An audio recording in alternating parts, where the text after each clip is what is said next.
was never in my career plan. But when I look back on my past, it's obvious that I was always headed down that road. See, at 13 years old, I understood I had power over men, equipped with a 17-year-old's curvaceous and fully developed body. I realized back then that all it took to get what I wanted was a subtle, seductive smile, a sexy gaze, or a you-know-you-want-it stance. My father was the first man I learned to control. Most people assumed I had him wrapped around my finger because he loved me unconditionally. I was his daughter, his princess, but I knew better. My father was a pervert who was always taking side glances at me and looking me up and down.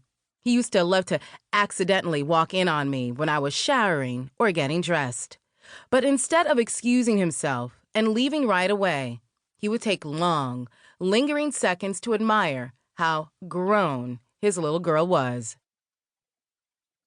He never touched me improperly, but I could see it in his eyes that he wanted to fuck me good.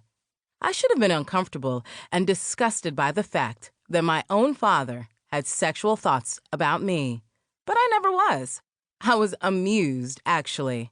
I mean, there I was, a 13-year-old girl getting a rise out of a grown man. Hell, my own father. Toying with him, I learned the art of seduction and garnered a true understanding of the type of power I possessed then. With an inviting look, a seductive smile, a sexy stance, I realized I could get whatever I wanted. Through my father, I understood just how weak men were. I learned that if you teased them just enough, their imaginations would run wild, their dicks would swell, and they'd become puppets, doing whatever it was you wanted them to. My mother saw the power I had over my father and tried time and time again to stand in my way. But although I was young, I'd been too in tune with my sex appeal. By the time I was 15, she left my father and me. She never admitted it, but I think she was jealous of the fact that, up until his fatal heart attack, I could have still manipulated the hell out of him. Manipulation. Break it down. A woman must have come up with the word. I continued to learn and love the power of manipulation through my teenage years and on into my early 20s. There was just nothing as intense to me as pulling a man's strings to get what I wanted without having to give up anything in return. And that was always the case. Boys and men bought me things, took me places, and did anything I told them to. And unless I wanted it to happen, they never even got a whiff of my pussy. Manipulation, control, the words are synonymous. Playing men was always like a game to me because I never really needed them. I came to the realization in my early 20s that in order for me to truly have control over a man, I had to be independent and successful. A woman that could play a man but didn't have her own shit got no respect from me because in my eyes, they were weak-minded. They may have had the tits and ass and knew how to use them, but they lacked intelligence. Because if they were truly using their brains, they would realize that a woman who had her own shit was far more desirable.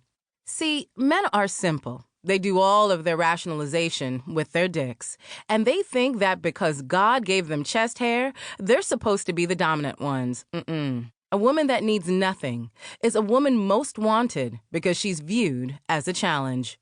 Bring your own car into the relationship. A man will want to buy you a better, more expensive one. Have your own home?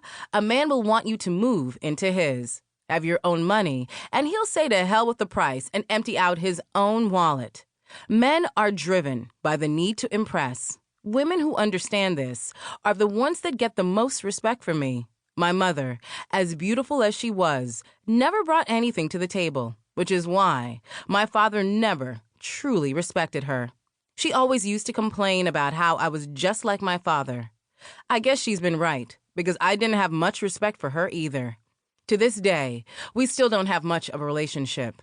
Like I said, I never intended on becoming a homewrecker. Prior to my career change, I was the head buyer for Lavore Fashions, an up-and-coming urban fashion company that was bringing some serious heat to the powerhouses like Sean John and Rockaway.